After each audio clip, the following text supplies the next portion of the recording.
সেই বাংলাদেশ আমাদেরকে অর্জন করতে হবে।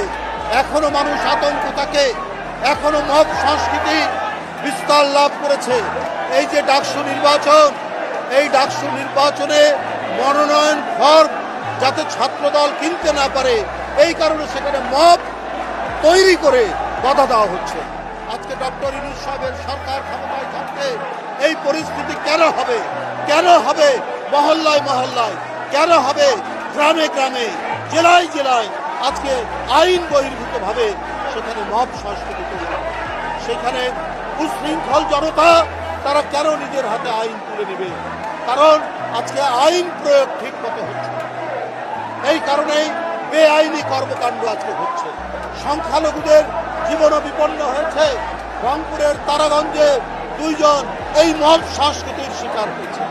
বন্ধুরা আমার, এইরকম পরিস্থিতি তো আমরা কামনা করতে পারি না অন্তর্বর্তীকালীন সরকারে। গত হাসিনার আমলে আপনার ব্যাংকগুলো যারা ঋণ খেলাপি হয়েছে,